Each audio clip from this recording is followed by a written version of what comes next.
Inshuti mukunzi wa televiziyo Rwanda by'umwihariko mukunzi w'ikiganiro teye intambwe muhinzi mworozi ndizera nashidikanya ko aho rukomeje kumererwa neza nibyo dora tukwifuriza kugira ngo ishuri ryacu tujye turitangirana umeze neza.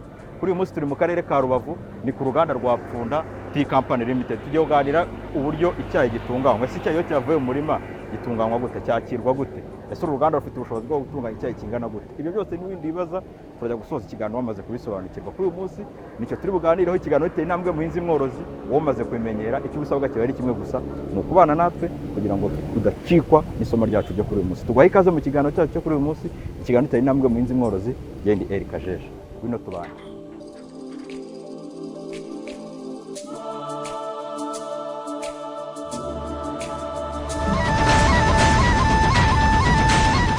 Muraho neza?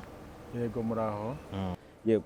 Mwatangira mutusobanurira Pfunda Tea Company, uruganda rwatangiye ryari, rukora kuwe kigero? Uru ruganda ruri mu zimaze igihe muri iki gihugu, mu nganda 18 zihari, ruri ku mwanya wa kabiri nyuma ya Murindi. Pfunda yagiyeho muri 72, ariko imirima yayo ya mbere yatangiye guterwa muri 64. Aho icyayi cyabonekaga uruganda rutaraboneka, bacyoherezaga ku Murindi mu birometero bigera muri 200 uvuye hano. Nyuma rero muri 72 niho bubatse uruganda ruto mubona hariya hakurya, rwari rufite ubushobozi bwo kwakira gukora toni 350 ku mwaka. Muri 87 rero baje kurwagura, bikozwe na leta y'u Rwanda. Bararwagura barushyira ku bushobozi bwo gukora toni 900 z'icyayi cyumye. Nyuma yaho rero murabizi muri gahunda leta yafashe yo kwegura abikorera ibigo byayo, Pfunda yaje gushyirwa mu maboko y'ikigo cy'Abongereza cyitwa RAB International, ariho batangiye kwagura uruganda ndetse kugera n'aho umusaruro wikubye kabiri. Uruganda rukorwa ku bushobozi bwa toni 900 z'icyayi cyumye. Ubu ruri kuri toni 4,000 ku mwaka y'icyayi gikozwe gishobora kuba cyahita kinyobwa. Yego. Hari ibikorwa rero byagiye bikorwa aho ngaho, hari kongera ubuso bw'imirima, kuvugura amatekinike atandukanye y'uburyo umusaruro wagenda uzamuka ukaba na mwiza. Harimo uburyo bwo guhugura abakozi ndetse n'abahinzi. Ibyo byose biri mu bintu byatumye ubushobozi bugenda buzamuka, ariko cyane cyane ubushobozi bw'uruganda bwashingiye kongera imashini no kongera ibitanda cyane cyane byanikwaho icyayi, kuko nibyo bahera basuzuma ubushobozi cyangwa se icyayi uruganda rushobora kwakira. Yego. Kuri ubu ngubu imirima yariyongereye, mukorana gute n'abahinzi kugira ngo umusaruro uruganda rushobora kuba rufite ubwo bushobozi, ariko se kugira ngo rubashe gukora ku bushobozi bwarwo mukorana gute n'abahinzi? Yes. Ubuso bwariyongereye. Mbere na mbere cyitaweho ni ukongera uruganda ntabwo rwabaho rudafite imirima ihagije. Urumva mu icyo gihe 64 hari imibande iri hano hasi mu bice bya Nyamyumba na Nyundo, bagiye bakamura, yari ifite ubuso bugera kuri hegitari hafi 200.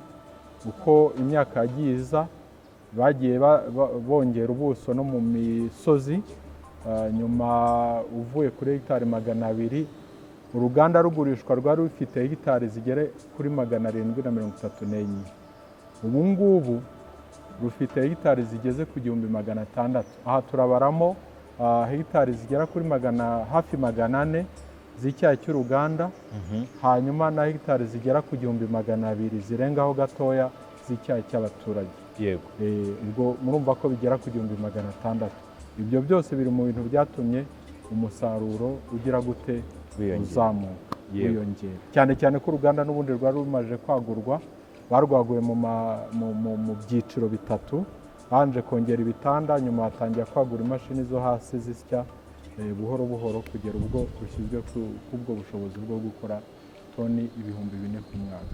Ariko ubu ngubu kugeza ubu ntago turagera kubwo bushobozi bwo gukora toni 4,000, kubera tekinike zimwe abaturage batarashobora gushyira mu bikorwa neza, tukiguma kwigisha, ndetse n'imirima imwe yagiye yangirika kubera amazi, imyuzure, ibiza, ariko ntago n'umusaruro urazamuka ku buryo tubyifuza.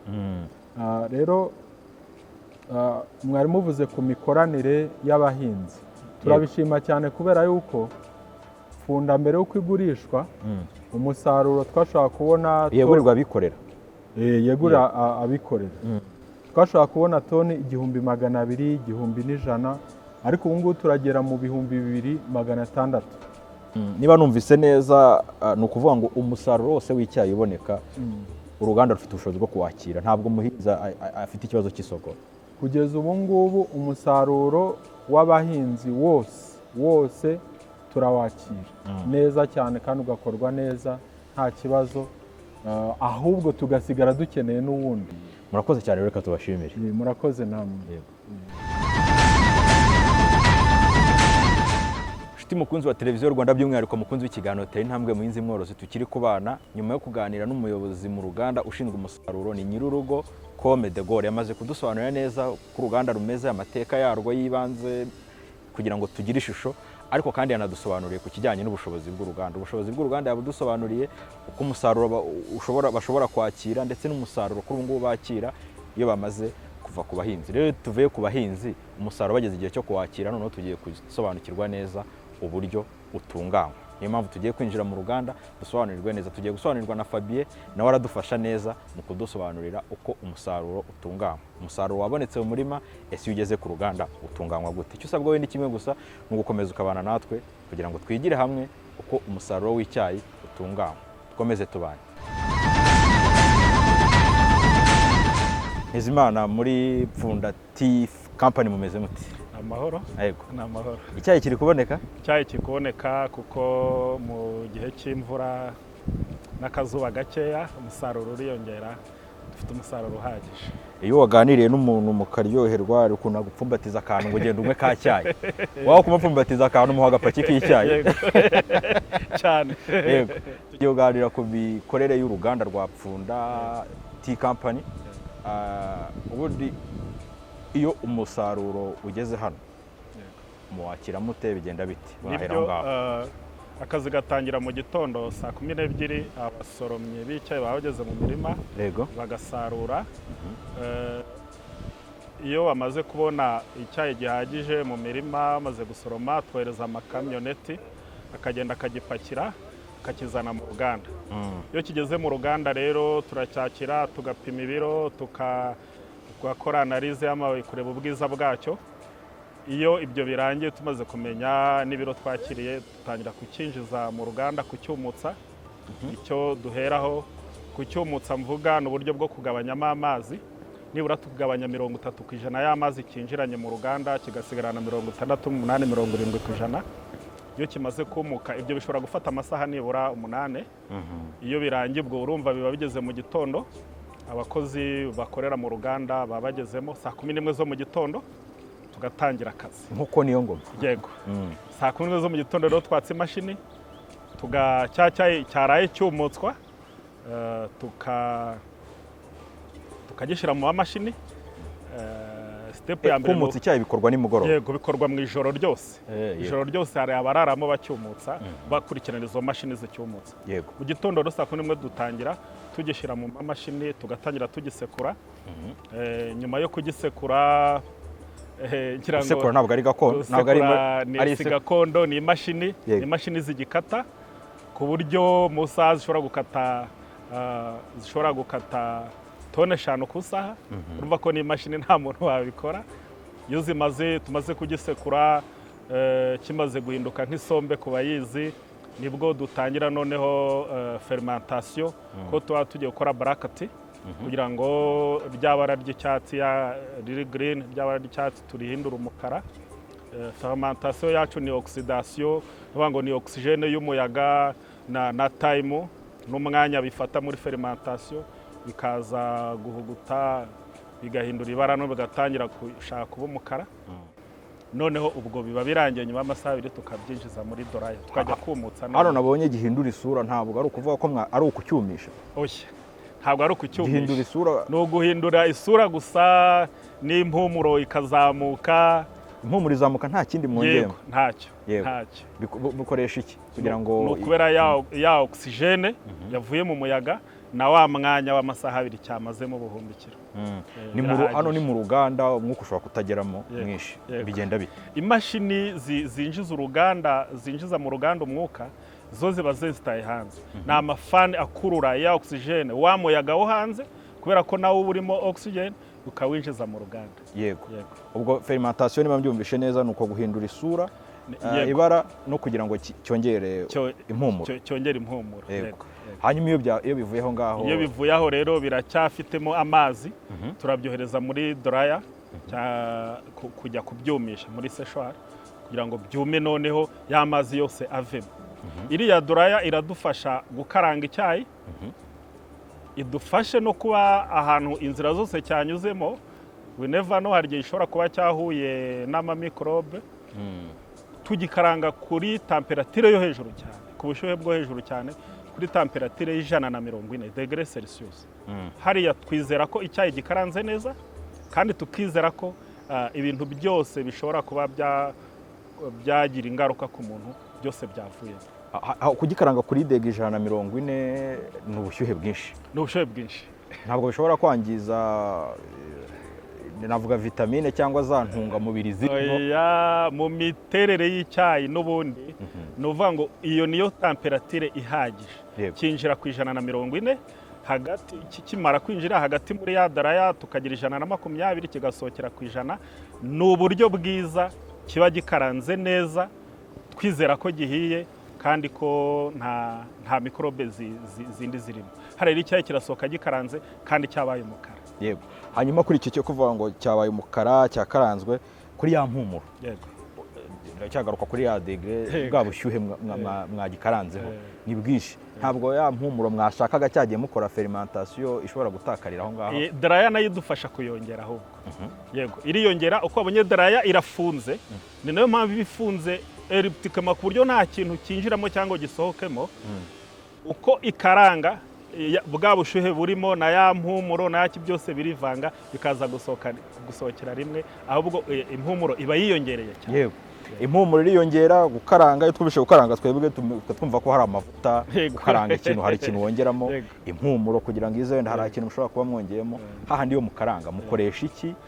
Nta kindi kintu mwongeramo, bigenda bite? Nta kintu twongeramo. Iriya mashini ikoresha ubushyuhe bukomoka ku mashini boiler y'inkwi. Ziriya nkwi turacana, tugacanira amazi aba ari muri boiler agahinduka umwuka, steam. Iyo steam niyo yinjiramo, urumva ko nta kindi kintu kirimo, igakaranga icyayi kubera ubushyuhe iba ifite, noneho twamara kugikaranga kigasohoka, nta kintu na kimwe cyongerwamo. Yego. Ino dryer twabonye n'utundi tuntu isohora ku ruhande. Yego.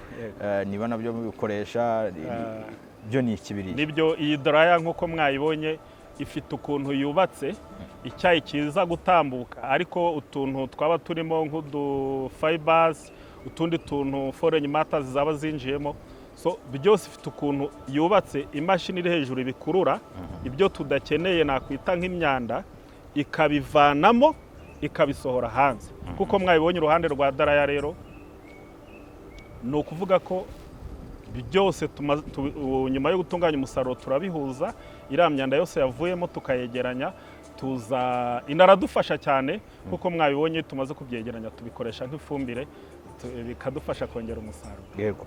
Hanyuma icyayi twamaze kugikaranga, ya mpumuro yagezemo, ndetse n'ibyo tudakeneye byayunguruwe byasigaye, niki gikurikiraho? Igikurikiraho ni uburyo nk'uko wabibonye, hari icyayi kiravangavanze, harimo nakwita dutoya, ibinini, harimo rimeze nka poudre. So birajya muri sorting. Ni uburyo bwo gukora triage, ni uburyo kugira ngo ibyayi bifite, no gutoranya cyangwa kujonjora. Yego. Ku buryo ibyayi bifite size imwe bijya ukwabyo, ku buryo noneho tugira grade z'ibyayi zitandukanye. Bitari ukuvuga ngo ziraza kuba iya mbere, ya kabiri, ya gatatu, ahubwo ni ukugira ngo dufashe abantu bakunda ibyayi biri strong, gifite ingufu, bifite kiremereye ingufu, cyangwa uko abantu gifite ingufu, kiremereye, ibiri hagati, ibyoroshye, buri wese afate icyo yumva yifuza. Niyo mpamvu duhita tujya muri sorting none tugakora izo different grades, buri wese aba yahitamo icyo kijyanye n'icyo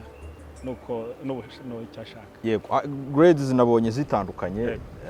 Hano muri ku kigero cya grade mushobora gukora grades zingahe? Ahangaha dushobora gukora grade 8. Zose zavuye muri cya cyayi? Zose zavuye muri cya cyayi. Ya process rwa rugenda ari rumwe gusa? Yego, rugenda ari rumwe. Yego. Noneho muri za grade 8 bijyanye n'uburyohe ukeneye ugahitamo icyo ushaka. Hanyuma iyo mwamaze gukora iyo sorting byarangiye cyangwa gutoranya cya cyayi, hakurikiraho iki? Cyayi cyamaze kuboneka cyarangiye? Icyayi cyabonetse na za grades zitandukanye zabonetse, harakurikiraho packaging. Turabishyira mu mifuka minini bijyanye n'uko ku isoko bakeneye. Nitumara gupakeginga dushyire mu masitowa, dutegereje nanone kubyohereza ku isoko. Yego. Nk'uko mwabibonye, iyo kohereza ibyayi byacu ku isoko twohereza imifuka minini cyane nk'uko mwabibonye. Ikamyo iraza hano ipakire ibijyane muri warehouse Mombasa. Hariya Mombasa niho cyane cyane n'ibihugu byose duturanye, hari warehouse bihuriramo, noneho abaguzi bakabisanga hariya, ababitwara n'indege, ababitwarana n'ubwato bijyanye n'ibihugu abakiriya bacu baturutsemo, cyane ko abakiriya b'icyayi mu Rwanda benshi umubare munini, nubwo n'abanyarwanda babigura, ariko umubare munini ni abanyamahanga, hariya niho babitura. Yego, twabonye stock uko packaging ni imifuka ibiro 60 na bingahe? 68. Yego, bigiye bitandukanye. Ariko none twano ku isoko dukeneye icyayi dushobora kubona mu maguriro ya hano mu supermarket. Nabyo murabikora? Yego, turabikora. Niyo mpamvu mwabonye packaging dutoya, burano uburyo bwo kugira ngo mu supermarket tubagereho.